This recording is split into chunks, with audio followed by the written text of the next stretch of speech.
Semana 12 da nossa série de leituras da Bíblia, semana que nós lemos um livro chamado Juízes, conhecemos melhor um grupo de homens e de mulheres que lideraram o povo de Israel depois que eles entraram na Terra Prometida.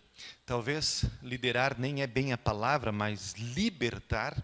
Os juízes daquela época, eles não eram juízes de um sistema judiciário, como a palavra hoje é usada, mas pessoas a quem Deus chamou para libertar Israel da opressão de um povo vizinho. Nós terminamos o livro de Josué e vimos que, na teoria, tudo estava bem encaminhado. Cada família do povo de Deus havia recebido uma porção de terra para chamar de sua. Deus estava presente no tabernáculo. Eles têm a lei que orienta a vida pessoal e comunitária, e eles têm um sistema de sacrifício para providenciar perdão dos pecados. As pessoas estão, em geral, sendo abençoadas. Só que isso não duraria muito. Em uma geração, a vaca ia para o brejo com corda e tudo. O povo se afastou de Deus, como os seus antepassados soliam fazer quando estavam no deserto. Como assim? Quando a gente tenta entender por que é que o povo foi enredado tantas vezes pelo pecado, nós vemos que os problemas começaram já na conquista de Canaã.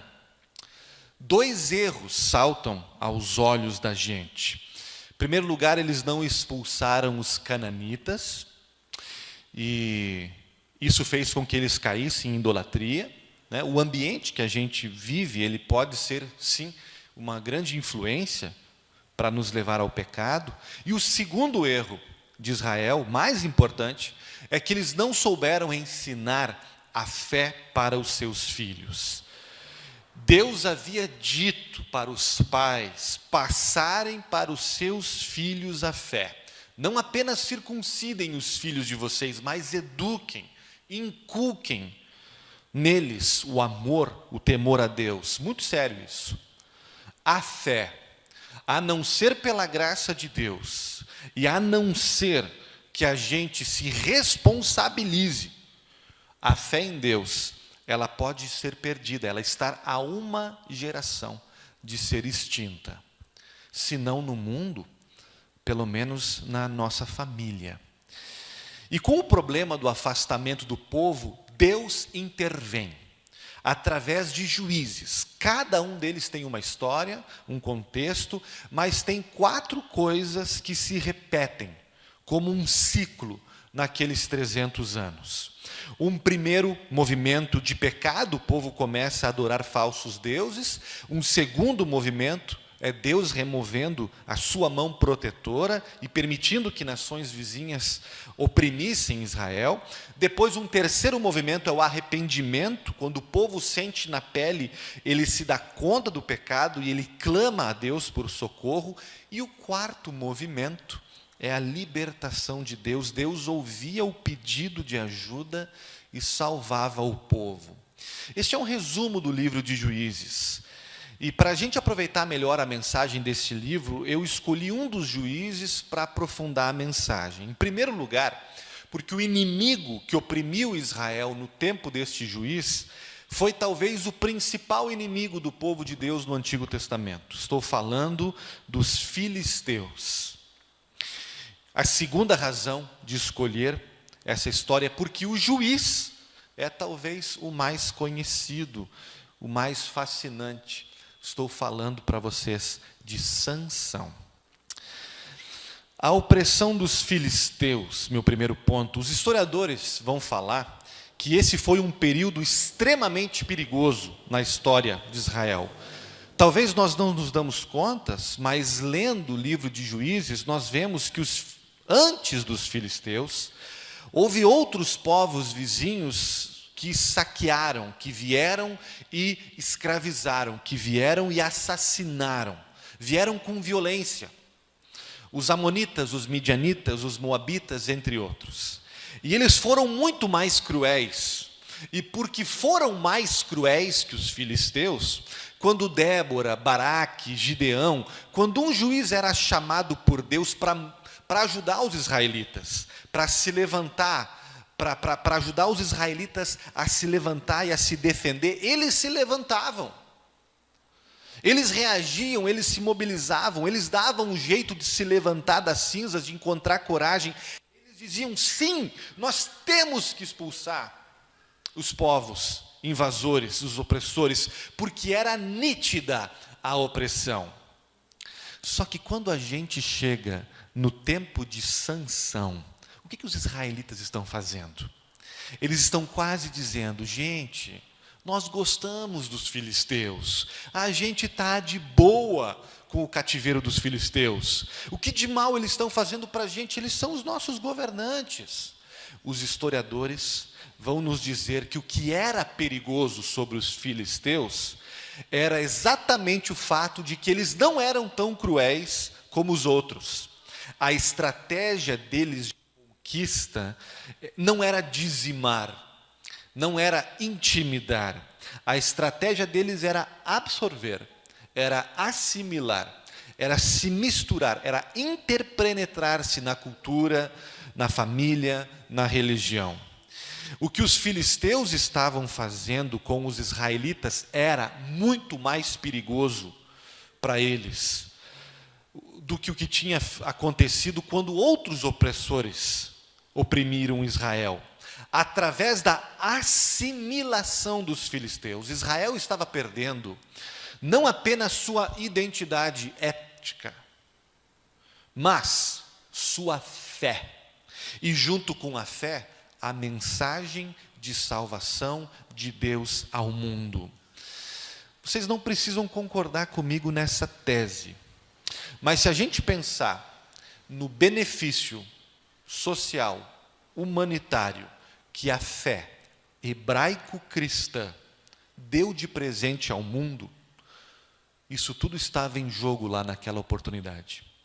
O mundo como o conhecemos teria se perdido se o israelita, se o povo de Deus tivesse sido assimilado completamente no tempo de Sansão. E eles estavam prestes a sê-lo. 40 anos sendo cozinhados em fogo baixo. O perigo, gente, é sempre muito maior quando ele vem velado, quando ele vem sorrateiro, nos cozinhando em fogo baixo. Heresias, ideologias anticristãs sempre fizeram muito mais mal para a fé do que uma perseguição física. Quando está na cara que a proposta está errada, a gente sabe fugir. E quando a gente cai, a gente se levanta mais fácil. O problema é quando o lobo mau se veste de vovozinha. A gente é seduzido, sequestrado, a gente abandona a nossa identidade, nossa fé, a gente vende a nossa alma e nem se dá conta. A gente gosta dos filisteus, a gente está de boa com o cativeiro filisteu. O que de mal eles estão fazendo? A libertação através de Sansão. O povo de Deus poderia não se dar conta que estava a perigo, mas Deus se deu e interveio. E o juiz levantado por Deus para derrotar os filisteus e libertar Israel é um herói incomum. É um tipo Deadpool, sabe? Autêntico, mas censurável. Mulherengo, teimoso, do tipo que mata pessoas e faz samba com a chacina. Eu sei, a gente aprendeu a gostar dele quando a gente aprendia as histórias na escolinha dominical das crianças, mas as professoras nos ensinaram uma versão PG-13. Sansão. Sua história é muito interessante. Deus escolhe Sansão antes de nascer. Sansão foi dado de presente aos seus pais que não podiam ter filhos. E Deus disse que ele deveria ser consagrado ao seu serviço. E como sinal desta dedicação, fazer um pacto especial, o voto de Nazireu. Jamais tocar em nenhum cadáver, jamais beber vinho ou alguma bebida alcoólica, jamais cortar o cabelo. Samuel e João Batista também fizeram o voto, com uma diferença. Eles cumpriram, Sansão não. As imagens de Sansão, que fazem parte do imaginário coletivo, dos livros, dos filmes, o descrevem como um tipo bombado de academia. Mas acreditem se quiser, o tamanho dele nunca é mencionado na Bíblia, nem o comprimento do seu cabelo. Ele poderia ser um Jason Momoa? Poderia. Mas do ponto de vista físico, ele também poderia ser um Zé Ruela israelita, que ninguém dá nenhum crédito. Sim, tinha muita força, matou um leão com as unhas. Os inimigos, no nosso texto de hoje, quando vieram pegá-lo, precisaram se acampar, trazer 3.000. Forte, Sansão era, mas sua força não vinha do bíceps, vinha de outra fonte. Ele bem poderia ser um cara comum, com uma força descomunal, poderia ser parecido com a gente. Certamente Sansão era parecido com a gente, pelo menos num ponto. O que lhe importava era o seu umbigo. Enxergava algo que queria, pegava. Ele viu uma garota atraente para ele, não teve dúvida, teimou com seus pais que queria ela como esposa. Já viúvo, foi a um bordel, gostou da prostituta, pagou pelos seus serviços. Mais tarde, viu uma outra moça, que os seus amigos alertaram, é chave de cadeia, Sansão, pula fora. Não quis saber, se casou com ela. Sansão seguia seus instintos, Sansão seguia seus prazeres. E o problema de Sansão não era apenas excesso de testosterona. Ele parece ser extremamente violento, extremamente vingativo. Nós vemos no versículo 11, os filisteus dizendo, a gente só está com ele o que ele fez conosco. E Sansão respondendo, não, eu é que estou fazendo com eles o que eles fizeram comigo. Deus estava usando Sansão para criar um conflito com os filisteus, para fazer com que os israelitas acordassem e se revoltassem com aquela opressão amigável. Só que o jeito de Sansão fazer as coisas é esquisito. Ele não salva o povo por uma via moral, por uma via espiritual. Ele não tem condição de fazer isso, ele é imoral nessas áreas. O que é que o Sansão faz? Ele se casa com uma filisteia. E na festa de casamento ele faz uma charada para os convidados. Eles enganam Sansão, em retaliação Sansão mata alguns deles, em retaliação o sogro proíbe ele de ver a sua esposa, em retaliação Sansão bota fogo no campo, em retaliação os filisteus matam a esposa, em retaliação ele mata centenas dele e assim vai a tragédia. Retaliação em cima de retaliação. Eu acho que nós nos identificamos um pouco com esses anti-heróis da Bíblia, tipo Sansão. Nós também somos escravos das nossas vontades. Também sabemos o que queremos quando nós vemos. E quando vemos, pegamos. E quando pisam no nosso calo, retaliamos. Como a Eva, que viu a árvore que parecia deliciosa aos seus olhos, nós já mordemos o fruto proibido que envenenou nossa alma. Como tanta gente da Bíblia que nós temos visto, nós também temos feitos de amores proibidos, brincadeirinhas sem graça, jogos de vingança, o caixão que nós enterramos nossa integridade, nossa paz e nossa vida. Também vivemos de retaliação em retaliação, olhando, prestando atenção demais no que nós devemos, descontrolados. Eu tenho dificuldades de encontrar evidências que qualifiquem Sansão para a vitrine da fé que Hebreus 11 nos dá, e ainda assim Sansão está lá. O versículo 20 não deixa dúvida, apesar de ser como ele era, Deus julgou, libertou Israel através de Sansão. Isso nos ensina, gente, uma coisa de cara. tem a ver com Pentecostes. Deus usa pessoas imperfeitas. Deus não me usa porque eu sei o que eu estou fazendo. Deus não me usa porque eu tenho a minha vida controlada e resolvida. Deus não me usa porque eu me garanto. Não existe isso na Bíblia. Pentecostes, aqueles discípulos sem fundamento, nos mostram isso. Deus vive, Deus trabalha, existe na Bíblia gente comum, pecadora.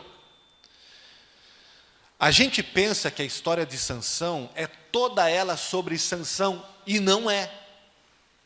É sobre a obra amorosa de Deus na vida dele, e através dessa obra de Deus, Sansão, ele não é nem um mau exemplo e nem um herói.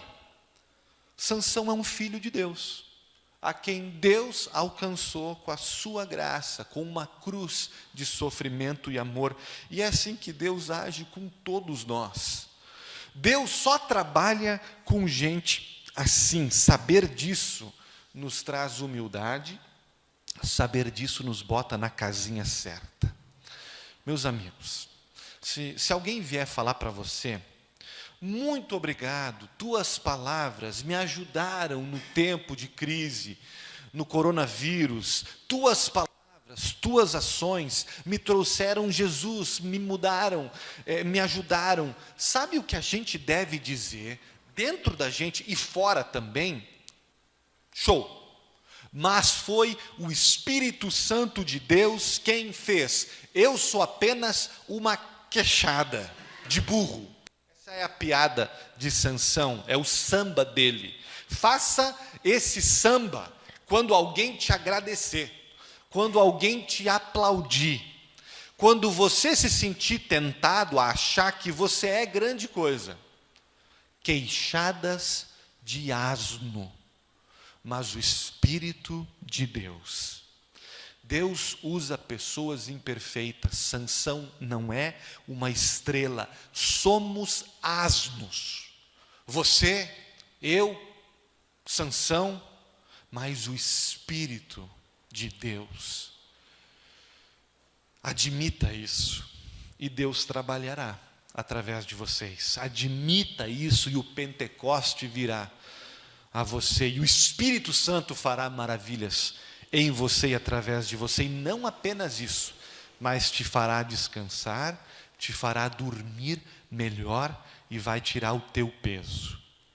A história segue e nós aprendemos uma segunda coisa sobre a libertação de Sansão. Os filisteus vêm atrás dele, parece que o plano de Israel, de Deus, de fazer Israel enxergar as coisas, enfrentar o inimigo, parece que vai dar certo. Só que os filisteus não vêm armados para a guerra, eles vêm com um suborno, eles vêm propondo que a tribo de Judá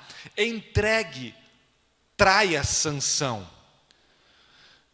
E eles o entregam, rejeitam o compatriota, eles o atam com cordas, como que dizendo, não queremos Sansão como juiz, não queremos ser libertados. E Sansão deixa que o façam, ele tem um plano. E no versículo 14 nos é dito que sobre ele vem uma imensa força, é o Espírito Santo. O Espírito Santo que foi enviado por Cristo no Pentecostes, o Espírito Santo já estava no Antigo Testamento participando. E o Espírito Santo vem a Sansão e o habilita a se libertar das cordas, e Sansão escapa e com a queixada do asno mata 1000 filisteus naquele dia. A segunda coisa que nós aprendemos é que Deus salva o seu povo apesar da rejeição, apesar e através da rejeição. O tempo passa e nós temos um novo capítulo na vida de Sansão. Ele se casa com Dalila. E através dela, os filisteus de novo vêm acabar com Sansão. Eles querem descobrir o segredo da força de Sansão. E quando Dalila dizia, por favor, Sansão, me diga qual é o segredo da sua força, ele respondia, me ate com determinada corda. E ela atava, mas ele se soltava e impedia que o matassem. Até que um dia ele disse, tá, é o meu cabelo. Há quem acredite que Sansão falou que era o seu cabelo, porque nem ele achava que a força dele estava ali. Ele já tinha passado a acreditar que a força era dele, que ele era invencível. Ou talvez ele achasse que a Dalila seria incapaz de cortar-lhe o cabelo, mas ela o fez. E Sansão sofreu as consequências. Outra lição para a gente.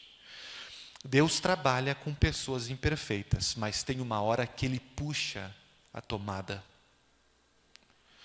que perde a paciência. Quando Sansão acordou careca, Deus se ausentou. Sansão notou que o seu cabelo não estava mais na sua cabeça, mas ele não esperava que Deus pudesse ter ido embora, mas ele pode.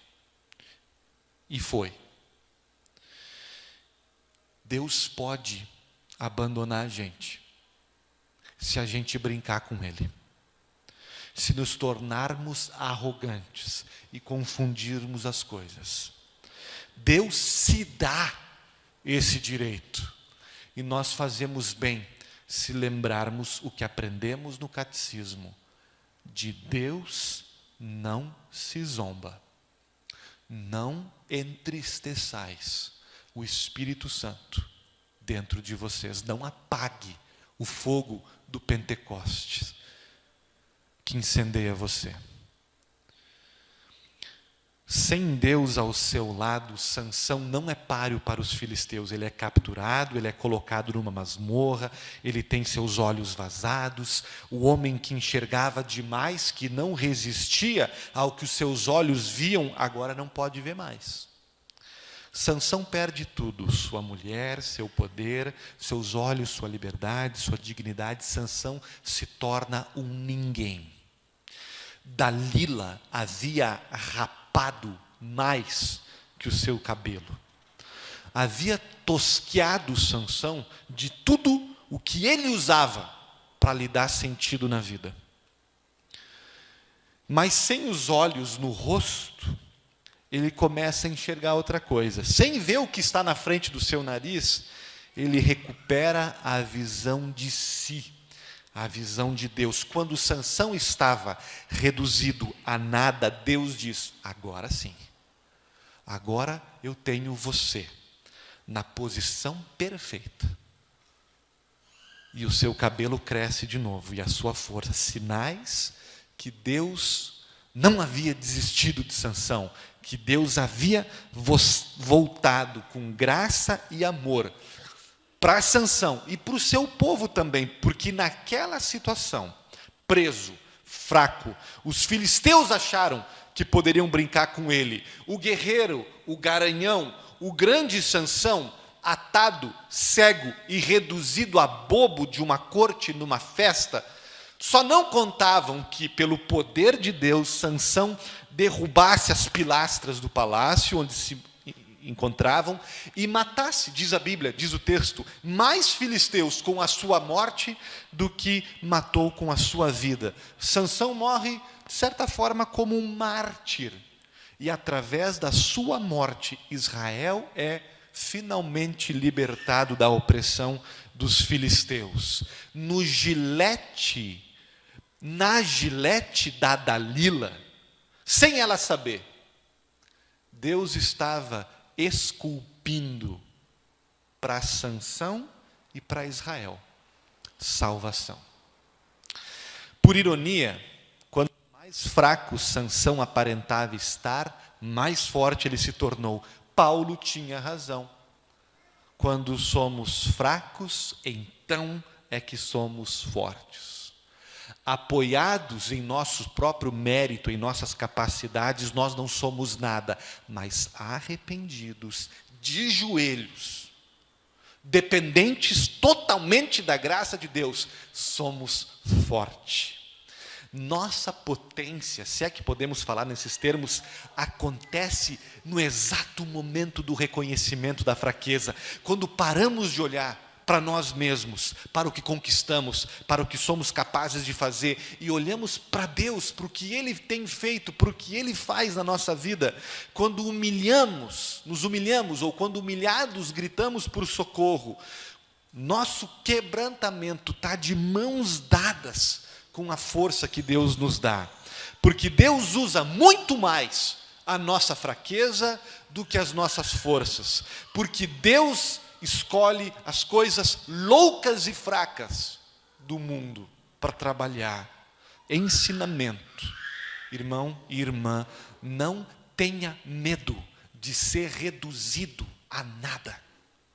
Não tenha medo de lidar com as suas fraquezas, dos seus fracassos, e não desperdice isso, porque é nelas que o poder de Deus se aperfeiçoa, é através das nossas falhas e erros e dores que Deus esculpe em nós a sua salvação e as nossas melhores contribuições no seu reino. Um último ensinamento na história de Sansão é que Deus salva através de um só. Em Juízes, nós vemos o povo sendo libertado por um juiz e mais alguns ajudantes. Débora tem Baraque e mais 10.000.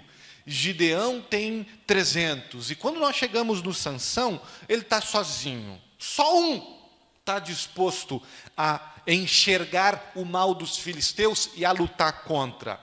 Através de Sansão, Deus parece que está nos dizendo, nos deixando um recado para salvar meu povo. Eu não preciso de uma nação, eu não preciso de um exército, porque não adianta. Eu só preciso de um. E quando este meu adequado, escolhido, quando o meu guerreiro vencer, todo o povo vence. A vitória de um é considerada vitória de todos. Quem é esse um que Sansão e todo o Antigo Testamento apontam? Jesus. Claro que é Jesus. Por um lado, tão parecido com Sansão, como Sansão, também escolhido por Deus antes de nascer, também dado a um pai que teve dúvidas, também consagrado para uma missão especial, também enviado para salvar gente em estado de negação, gente intoxicada, gente enredada pela opressão, não de um povo, mas do pecado, do mundo, do diabo. Jesus é o libertador de toda a humanidade. Tão parecido com Sansão, entregue como Sansão, rejeitado, veio com salvação e também ouviu do povo: não te queremos, Barrabás, crucifica-o, não queremos tua libertação. Somos felizes do jeito que somos. E Jesus também, como Sansão, salvou o povo apesar e através da rejeição. Jesus, como Sansão, traído pelos seus, vendido por quem o beijava, igualmente atado, igualmente não, porque Jesus, além das cordas, estava atado a correntes do pecado, laços da morte, que foram desfeitos na sua ressurreição.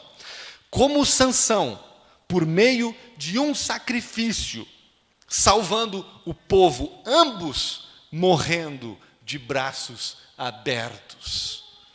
Isso por um lado, gente. Porque por outro lado, este Jesus, é tão diferente, é tão maior, é tão mais perfeito que Sansão. Se Sansão lutava com violência, com força física, Jesus traz um novo jeito de lutar. Enquanto Sansão urra no campo de batalha, Jesus geme: Pai, perdoa-lhes, porque não sabem o que fazem. Enquanto Sansão pega em espadas e queixadas, Jesus diz para os seus: desarmem-se. Solta a espada, Pedro. Suspenda o veneno da língua fulana, suspenda o ódio do teclado Beltrano. Baixa o tom, chega de sangue. Se o meu reino fosse desse tipo, diz Jesus em João, meus seguidores estariam agora pegando em espadas, estariam lutando, mas eu vim em fraqueza, eu vim para perdoar, eu vim sim para derrotar meus inimigos, mas é com a graça, é com a conversão, é um novo jeito de lutar, diz Jesus. Sansão e Jesus, tão parecidos, mas tão diferentes. Enquanto Sansão coleciona e amontoa inimigos, Jesus vai jantar com seus inimigos. Não mata os inimigos, nem mesmo os cancela. Ouviram? Nem mesmo os cancela. E como resultado, 50 dias depois, no Pentecostes, as pessoas que o haviam matado, essas pessoas estão sendo batizadas com os seus filhos, aos milhares em Jerusalém. Os que o crucificaram, os que nasceram antes disso, os que nasceram depois, você e eu.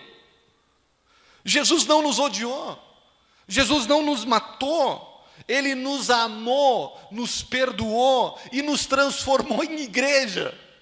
É um jeito novo de lutar, de ser preenchido e empoderado pelo Espírito Santo. Há um novo jeito de lutar, de lidar contra os inimigos, e isso vale tanto, gente, para nós hoje.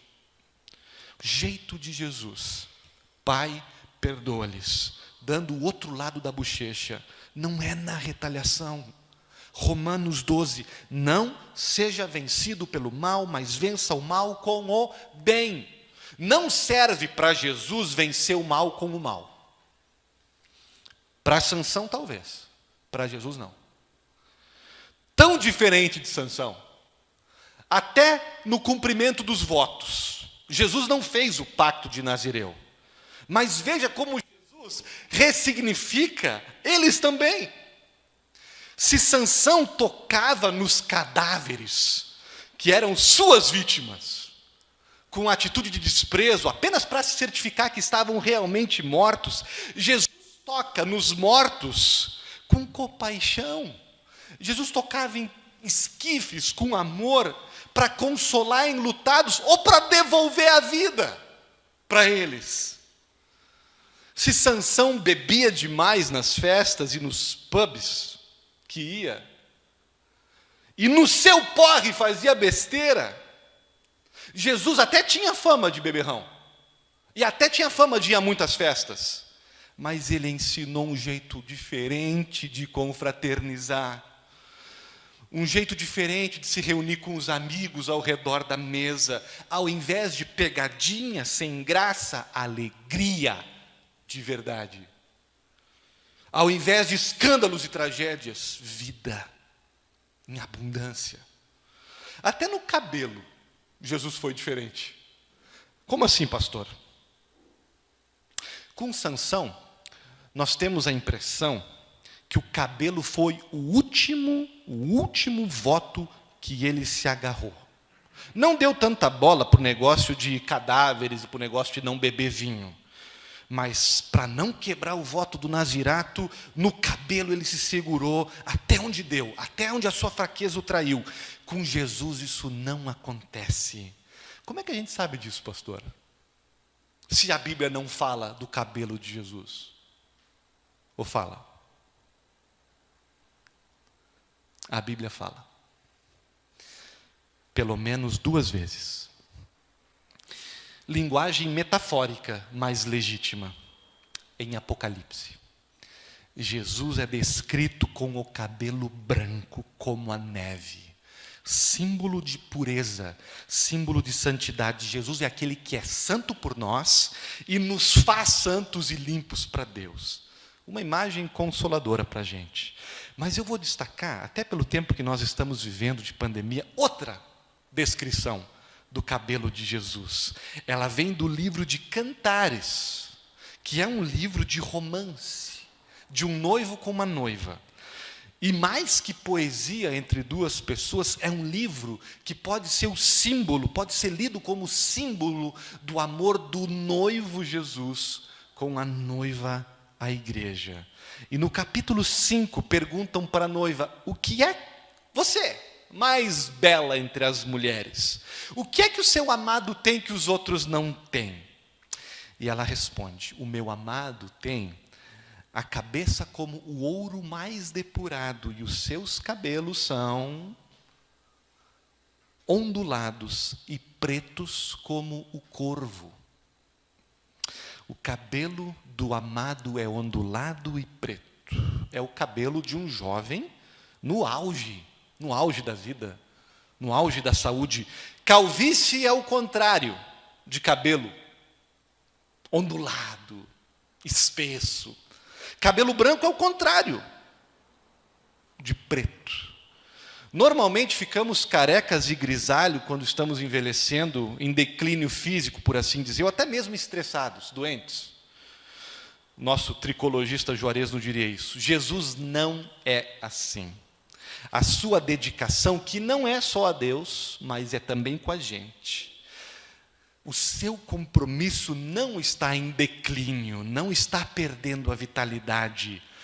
Talvez você tenha medo disso, talvez você com os seus pecados escondidos no armário possa pensar, Jesus deve já estar no fim dos seus recursos, no fim de sua dedicação, mas eu digo para vocês, o voto de Jesus por nós está cheio de força e vigor preto e ondulado. A consagração de Jesus a Deus e ao seu povo é eternamente vigorosa, nunca perde a validade, nunca falha. Algumas pessoas dizem que já estão servindo a Deus por tanto tempo, que já estão esgotadas, querendo se aposentar, estão dizendo que a sua dedicação está se tornando careca, grisalha, e Deus entende o cansaço, mas Ele diz para nós que Ele não se cansa da gente. E Ele nos renova dizendo, eu não me canso de vocês, minhas misericórdias são novas, fios novos de cabelo preto e ondulado a cada manhã. Se Sansão não aguentou o rojão, se Sansão fracassou no seu voto, Jesus é diferente, Jesus está firme. Ele é o amado incomparável, Ele é o amado digno da nossa poesia, da nossa confiança. Sua noiva amada, nós podemos ficar prazerosamente seguros, porque não temos razão de temer de que a dedicação de Jesus por nós ficará velha, doente. Ele está para sempre em sua condição prime, em seu pico.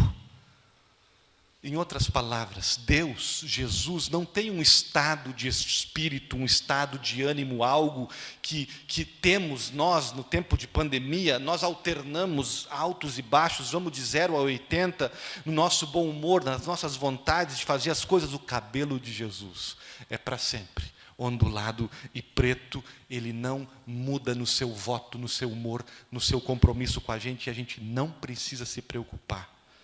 Se Ele vai estar de bom humor quando a gente traz as nossas angústias, os nossos arrependimentos, se Ele estará firme na sua resolução, o mesmo Jesus que morreu na cruz por amor a nós, esse mesmo amor não perde a sua força e a sua paixão.